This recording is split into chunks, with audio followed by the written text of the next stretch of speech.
ស្ដីពុកម៉ែបងប្អូនទាំងអស់គ្នាថ្ងៃនេះគឺខ្ញុំចង់ចែករំលែករមណីយដ្ឋានមួយកន្លែងដែលស្ថិតនៅក្នុងស្រុកសំឡូតខេត្តបាត់ដំបងហើយទីតាំងមួយនេះដែរគឺជារមណីយដ្ឋានមួយកន្លែងដែលបងប្អូនខេត្តបាត់ដំបងយើងទាំងអស់គ្នាតែងតែមកលេងហើយ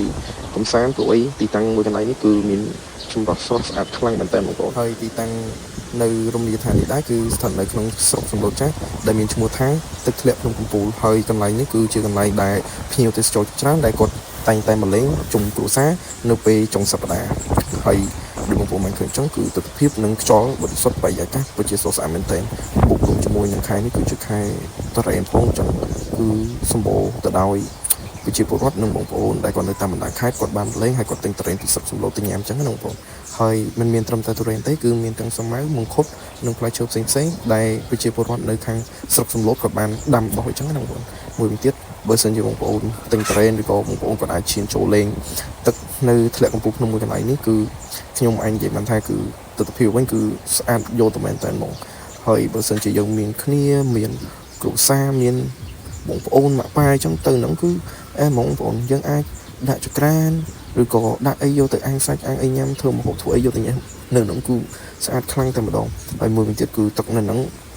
ថ្លាជាងនៅកន្លែងផ្សេងៗដែលខ្ញុំទៅអញ្ចឹងបើសរុបសេចក្តីមកវិញគឺវីដេអូខ្ញុំចង់ប្រងបងប្អូនទៅកន្លែងដើរលេងមានតែកន្លែងហ្នឹងមួយដែលថាស្រស់ស្អាតអញ្ចឹងណាបងប្អូនដោយបងប្អូនឃើញអញ្ចឹងគឺខ្ញុំដាក់ទាំងចង់យកអញ្ចឹងគឺ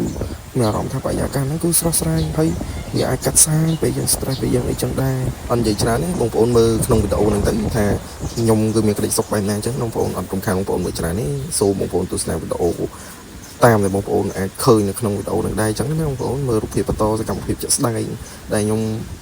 ដេកនៅនឹងអីចឹងហ្មងណាអូមួយទៀតលេខ5បើសិនជាបងប្អូនចូលចិត្តហើយនឹងស្រឡាញ់វីដេអូនិង channel របស់ខ្ញុំបងប្អូនកុំភ្លេចចូលទៅ subscribe ម្នាក់មួយហើយដាក់សញ្ញាកណ្ដឹងនិងមើលវីដេអូខ្ញុំចប់ទាំងអស់គ្នាវីដេអូអត់សូវមានអីច្រើនទេមានតែបែបថា relax កន្លែងធម្មជាតិចែកជូនបងប្អូនទស្សនាយូរបានមកវីដេអូអញ្ចឹងណាបងប្អូនអញ្ចឹងជួបគ្នានៅវីដេអូក្រោយសូមបងប្អូនមើលបន្តថាដេកយន្តរឹងវាចាក់ស្រួលប៉ុណ្ណាអញ្ចឹងណាដូចយើងទៅអញ្ចឹងយើងជ្រៀងបាត់រហូតដល់ខ្យល់ធ្លាក់ការរីកស្រលរួចវើយ៉ាកោបទាំងហើយនេះគឺជា channel ថ្មីរបស់ខ្ញុំដែរដែលខ្ញុំទៅបង្កើតចឹងបងប្អូនកុំភ្លេចជួយ subscribe ហើយបើថាបងប្អូនបានឃើញទស្សនាចឹងបងប្អូនកុំភ្លេចជួយ view ឲ្យបានច្រើនហើយចុច subscribe បើថា Facebook វិញជួយ like follow ឲ្យច្រើនមកឲ្យមានកម្លាំងចិត្តក្នុងការធ្វើវីដេអូចែកជូនបងប្អូនទស្សនាអីចឹងណាបងប្អូនហើយបងប្អូនចង់ឲ្យខ្ញុំទៅរមណីយដ្ឋានកន្លែងណាផ្សេងបងប្អូនអាច comment បានខ្ញុំនឹងស្វែងរកនឹងជីទៅកន្លែងណាដែរថ្មីចែកថតចែកជូនទស្សនាបន្តអញ្ចឹងណាបងប្អូនហើយមួយវិញទៀតបើសិនជាបងប្អូនត្រូវការឲ្យខ្ញុំទៅប្រម៉ូទទៅអីចឹងក៏បានបងប្អូនអាចcommentខ្ញុំបានចាំ comment អីចឹងមកចាំខ្ញុំ inbox ទៅក៏បានដែរស្រួលមកអ្នកណានៅមុនបងអ៊ូចៅលូមើលអូនងួយតឹងចាស់ច្រៀងបងប្អូនហើយដូចមិនដឹងថាមានអីនិយាយច្រើនទេមកដេកយន្តរឹងម្នាក់ឯងសំមើលទឹកហូរទៅភ្នំមួយចាក់ស្រួលនិយាយឲ្យពីដេញដល់តែចង់ទឹកឲ្យចង់ទឹកអីងើបដេកតដេកឲ្យងួយទឹកវិញនិយាយទៅជីវិតរាល់ថ្ងៃដូចគ្មានអីធ្វើមែនជីវិតនៅក្នុងព្រៃដេកស្វាអញ្ចឹង